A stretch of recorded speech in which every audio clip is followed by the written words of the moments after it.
Hello guys, may bago na naman tayong i-vlog o i-vlog, joke lang.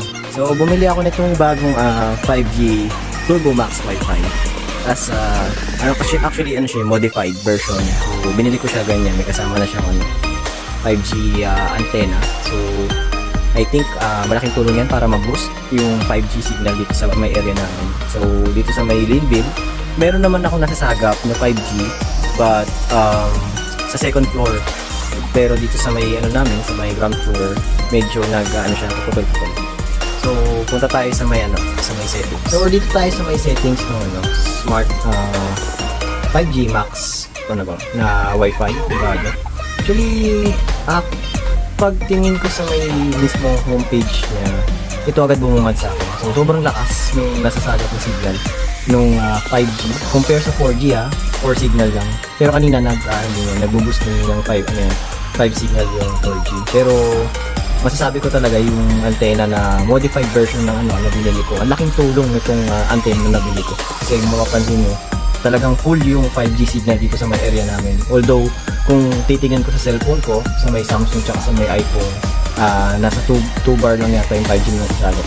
Pero dito sa may modified na smart 5G Max na Wi-Fi, talagang boosted talaga siya. So laking bagay yung antenna na nabili ko. So kung mag-a-avail kayo, recommended ko yung modified version na So yun lang, after kung siya i-log in, na-activate ko na siya. So mabilis naman pagka-register ko dito. Yan, meron naman instruction pagka punta nyo sa may yan, meron link dito. I would suggest na gamitin nyo yung pinaka smart app, kasi dito sa may web napakahirap niyang i-register gamit yung website ni Smart. Mas optimize yung registration pagdating dun sa may mismong smart app nila. Whether kung yan, Android ba yan or Apple ba yan, mas maganda dun kayo mag-register. Unlike dito, hindi ko ma-recommend. Baka mabuisit lang din kayo kagaya. So upon testing, naano ko na siya. So sabi dito, pagka-register ko, sabi mag-wait daw ako ng 24 hours. Pero after ko siya ma-register, nag-text agad yung Smart sa akin na yun nga, activated na agad yung SIM. Ito na nga, tinesting ko siya. So ito yung result ng testing ko.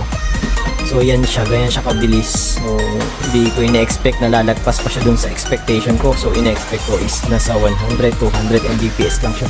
Pero yun lumagpas pa siya ng 300, ng 410.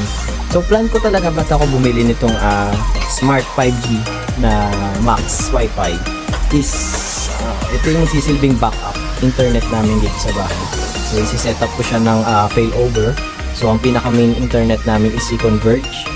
Then ang secondary namin is ito, si Smart 5G Max Wi-Fi yung magiging secondary namin. So may kulang pa ako isang device, and then I think i-vlog ko rin siya once na nabili ko. So ang pinaka ko na pang is yung micro thick light lang. So ito yung parang bibili natin, guys.